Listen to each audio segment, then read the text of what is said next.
In the beginning, kids would run around and push each other and shove each other and bully each other, and they'd sing, "Sticks and stones may break my bones, but words will never hurt me."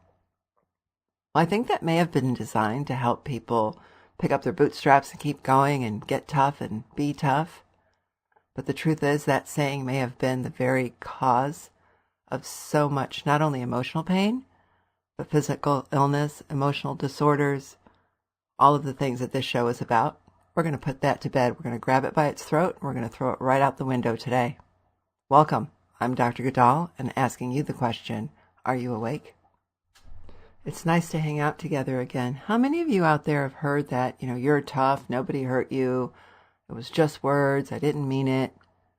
We've all heard it, and possibly have even have said it. The thing is, think about it. Just take a moment and close your eyes, just a quick second, and check in, like quick memory. Boom, right? We all get that first memory. Remember how it felt? It was like somebody kicked us in the gut. Funny thing, these old sayings. It's absolutely true that was designed years ago to help people stay tough and keep going. You had to work the fields, you had to do all of this hard labor. There was no time unless there was an acute distress in the moment, a broken bone, a severe injury, anything like that. There was absolutely no time to waste. In those days, I suppose that's what it was, to have the luxury of self-care on a whole other level. It was about survival. And we're designed for survival. But we're past that. We've been past that for many, many years. We don't need that level of hard work, most of us. The majority of us aren't in that kind of survival, in that same kind of mode. We're in a different survival every day. No doubt we're all living in survival. But that saying may have set a cultural context, a universal one actually, that may be the cause of so much distress. In the many years that I've been working with people have come in and, with anxiety disorders and depression and physical chronic illnesses.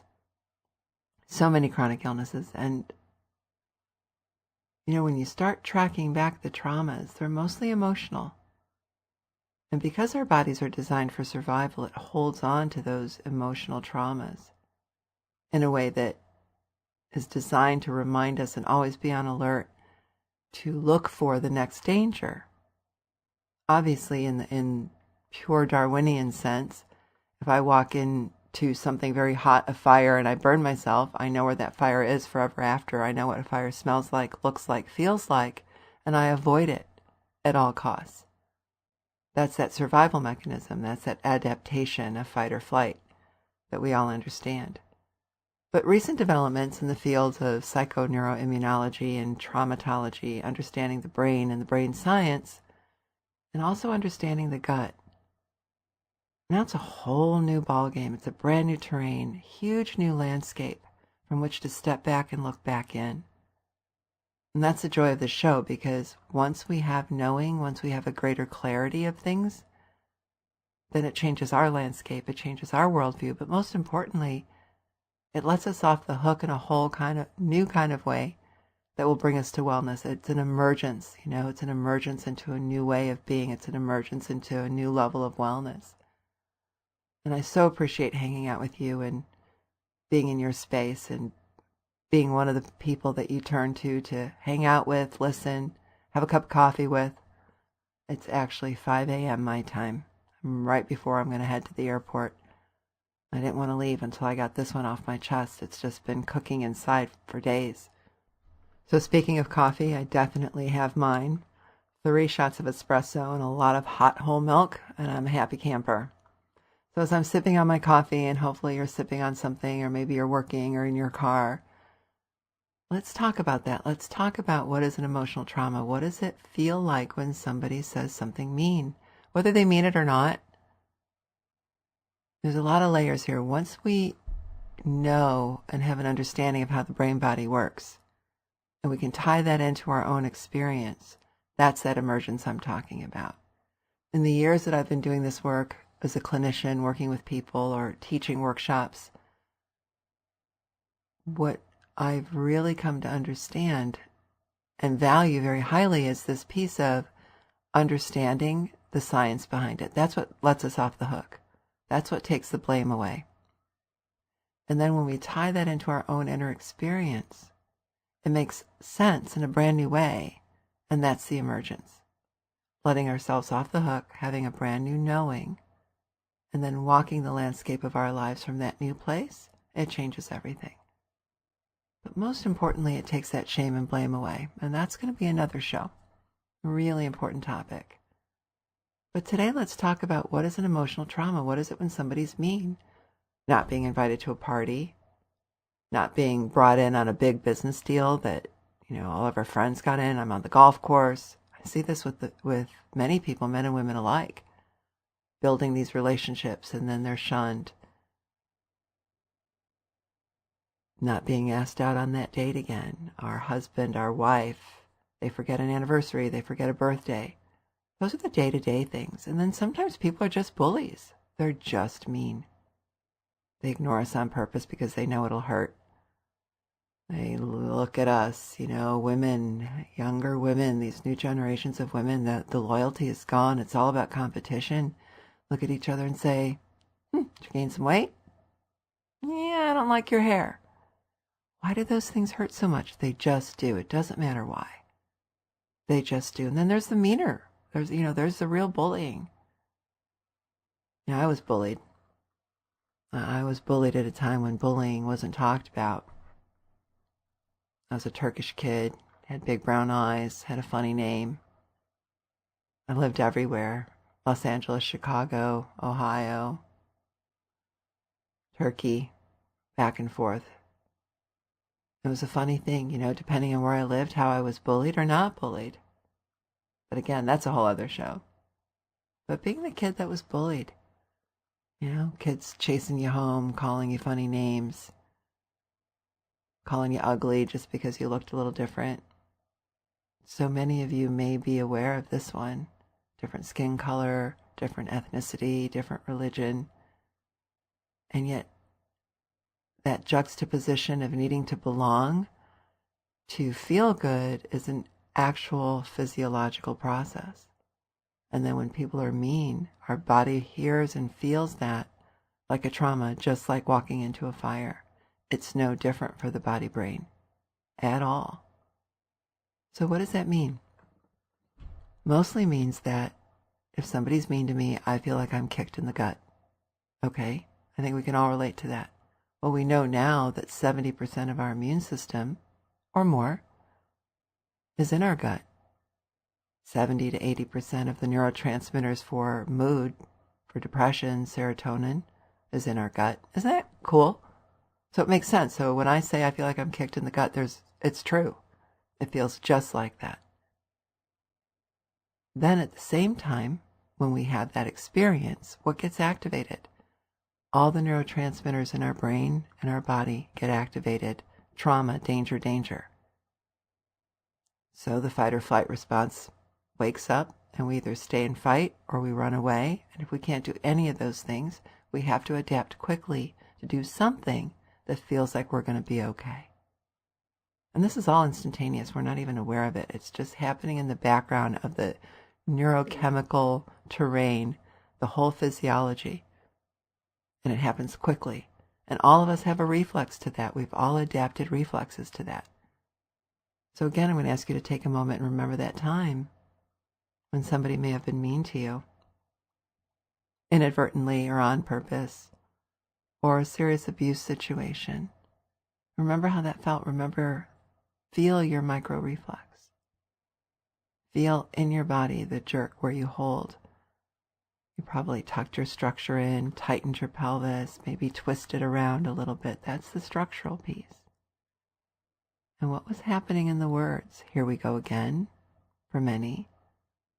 I knew it. I knew I wouldn't be okay. What's wrong with me? Everybody's mean to me. Then those words get all rolled into the chemical process of danger, hurt. I'm not okay. It's not safe here. And as those words build onto these neurochemical pathways, they also roll into that structure that you created, all instantaneously. So our cells and our brain hold on to these memories because remember survival. And as these things accumulate in our life, for some people it's chronic, it's all the time. It's all the time, and that's where we start seeing other things coming up. And for many people, it's not all the time, it's sometimes, and that creates a different kind of situation.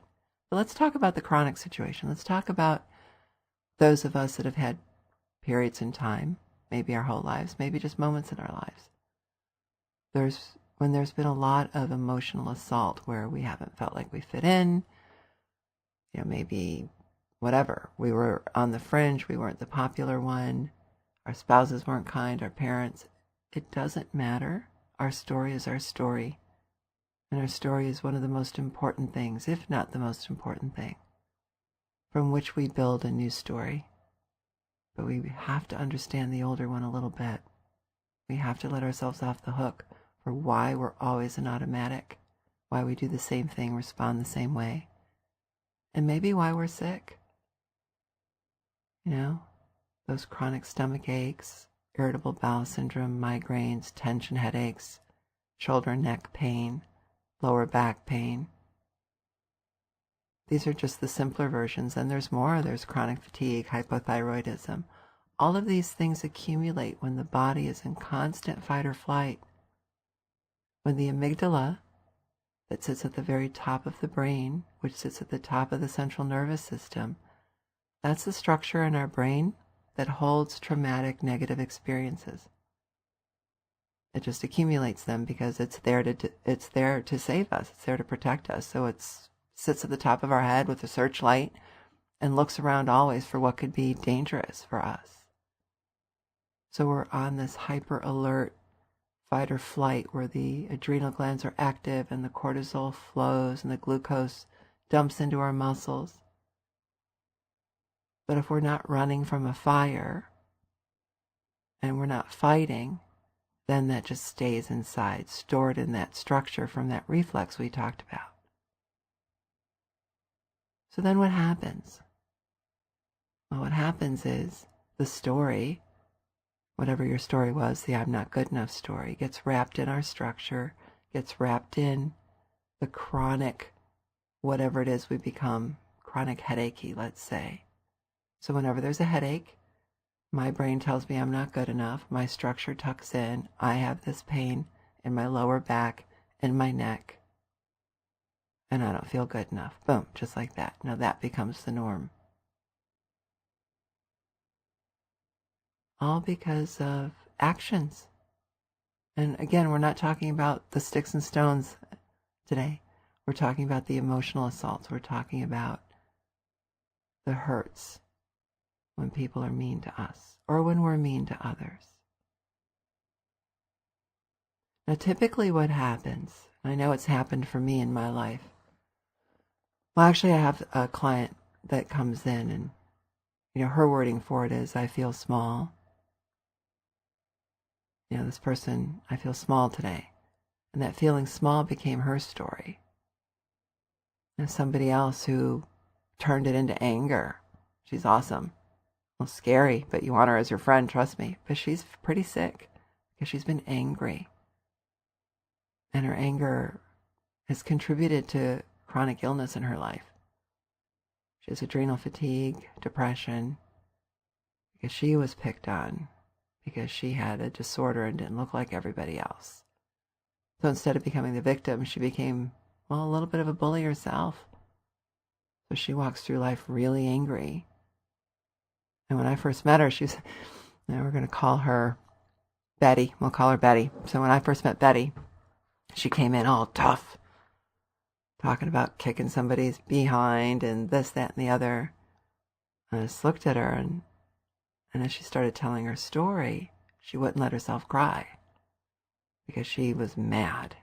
She was mad. Any of you can relate to that, I'm sure. Just angry all the time. And couldn't understand why, at this stage of her life, she's in her 40s by the time I met her, this stage in her life, couldn't understand why people didn't want to get close to her. But she was so angry, she was like sharp edges of a knife.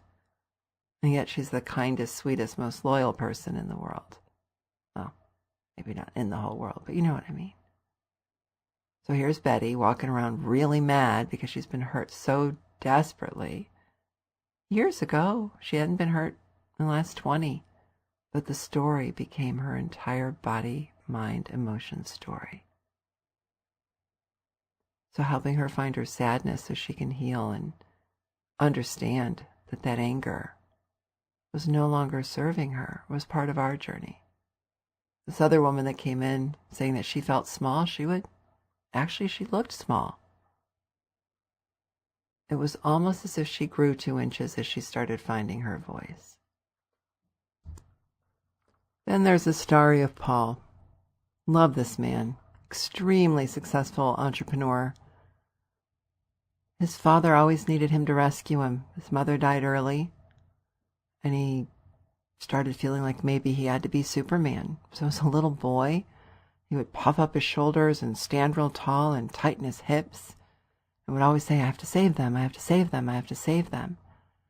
And this man, his whole life, would just run around whoever he had a caring for, would try to rescue, would try to save, and worked really hard to, make millions just so that he can help people.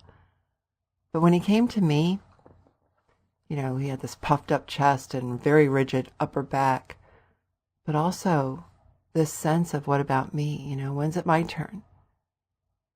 When's it my turn? So these stories and, a little bit of my story today. Why am I telling you this? How am I going to fit brain, body, science all into one episode? I'm not. But what's important to know is that when there's an emotional assault, whether somebody else thinks it's painful or not, if it hurts us, it's real. And in that moment, that little place on top of our brain called the amygdala, that sits on top of our limbic system, that holds all of our emotions, that sits directly on top of our central nervous system, in a millisecond, sends out a cascade of messages that says, danger, I'm hurt. And unless we can understand that, what we end up having is this chronic situation of always trying to manage this message, this cascade effect that's wrapped in our structure, that's wrapped in the story that gets wrapped in the structure, and that gets wrapped in this trauma cycle, this fight or flight cycle. And this long term affects our health. And as this show unfolds, we're going to have more and more specifics on this. But it felt really important to me to just put this out there in a more global sense of words hurt, they're real, actions hurt, and our response to them are valid. Our responses are valid. And it's important for us to see our structure, our physical response, and maybe for some of us that, are over 30, actually, you know what? That's not true. It's 20 and over. The anxiety and the stomach aches and the migraines, I don't remember this before, it's new. The assaults are just getting more intense maybe, or people are becoming more aware, I'm not sure. But our physical structures will hurt, our physiology will hurt. We can have chronic issues from this emotionally and physically. Respecting that can be one of the greatest gifts we ever give ourselves and others. Deepak Chopra says, I think it was Deepak, I believe it was Deepak, that our cells are always eavesdropping on what we're thinking. That's exactly right. I love that. I love saying it that way. Every single cell in our body has neurotransmitters, has memory. Candace Pert years ago discovered that the neuropeptides, the proteins that make up the molecules that make up the cells, carry thousands of messages of emotional feeling, emotional experience. So the greatest awakening portion of today, of this episode, is awaken to the validity and the respect and the honor of the beautiful design, the incredible design of our brain body, of our mind body, our emotional body, our physical body. And honor inside of yourselves. Each of us need to. to understand that all of these assaults were real. My twists and turns and my anxieties and headaches, each one of us, stomach aches, all of these came from a place of being hurt and of this hurt being accumulated in our body. And when we can honor that, when we can really just take a look and say, yeah, okay, this was designed for my survival, but now I get it. In that very moment of getting it, we can start processing it differently. We can let ourselves off the hook of, why am I feeling this way again? What did I do wrong? Did nothing wrong. Just take a look at your life so you can honor it, reclaim it in a new kind of way. So what does that mean? Well, in a nutshell for today, it means we're going to do a healing exercise at the end of this show about that reclaiming. But it also means when I have the knowing that what I'm experiencing is the design of my body, that what I'm experiencing is my response to something that hurt, that the story that got woven through my structure and my cells and my brain body is a story that came from being hurt, then I can claim to change the story. The healing exercises that I do carry an energetic transmission that comes through me. There's a level of self-hypnosis. There's energy that comes through me. There's energy that you will use yourself. And the power of imagery rolled into one. I call them awareness activation exercises. It's very much like a guided meditation.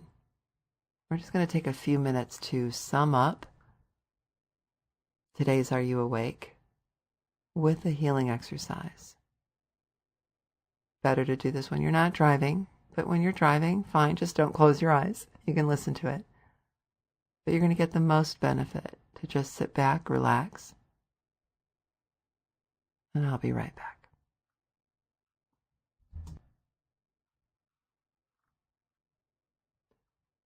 Okay. So, kind of threw a lot at you today. But know that not only did your brain hear it, but your body heard it, because our body always hears. Every cell, every molecule hears everything. So with that knowing in your heart, just take a deep breath through your nostrils with your mouth closed and feel that breath fill your brain as well as your lungs. When you're taking that breath inward, let your body fill up, your belly grow like a balloon. Now release from your mouth slowly. Now we're going to do that one more time. Breathe in through your nostrils, into your brain and your lungs and your belly. Release through your mouth.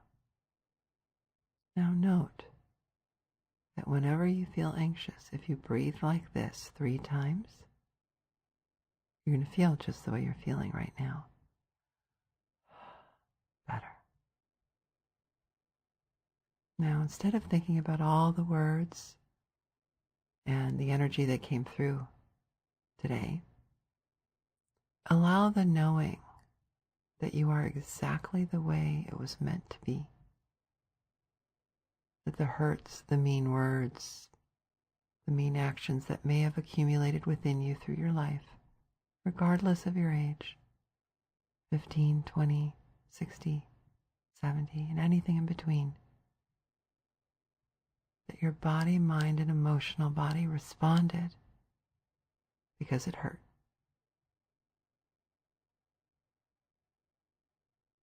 Now that's about compassion.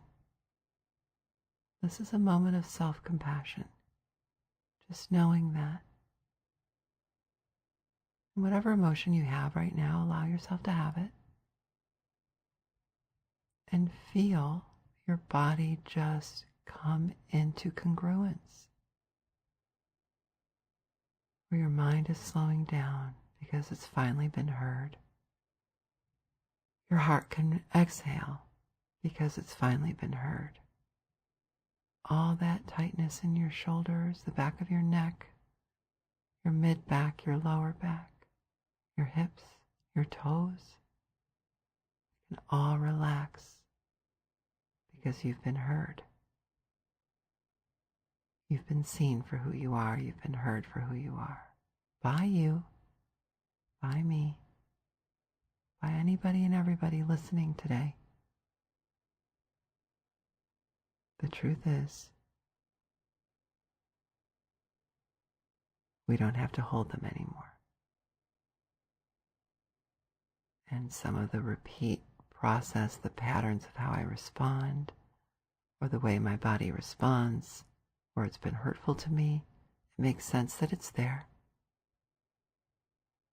And as of this moment, just knowing that and feeling it all relax is the beginning to creating a new way of being, emerging into new. It's actually that simple for this step. This is change in this moment because now your cells in your brain and your heart and all those neurochemicals and in your gut, they're having a different experience. The experiences of being seen, being soothed, having compassion, and those bring up a whole new set of neurochemicals and emotional neuropeptides and new ways of being in the world. So you're going to start creating new train tracks, new pathways, just by listening to this, in your heart and your body, listening to this. So again, breathe in through your nostrils. Hold that. Exhale slowly. And notice now the body feels like there's light inside. There's a sense of white light, golden light, just coursing through your body. You may need to adjust because now your body's more relaxed. Your heart, your brain, your soul, your psyche, everything's just going, oh, finally. Just finally. I get it. Finally, I get it. And with that, as you adjust slowly, let it fill your heart and your body. My voice, the energy coming through. You feel that? You feel that, right? You do?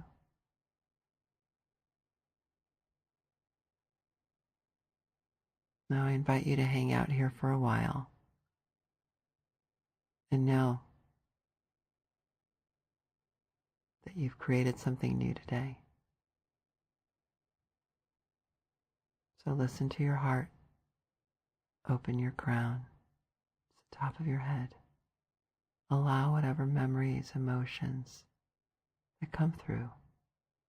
You never know what you're going to hear. And I thank you for this time with you today. Walk sacred.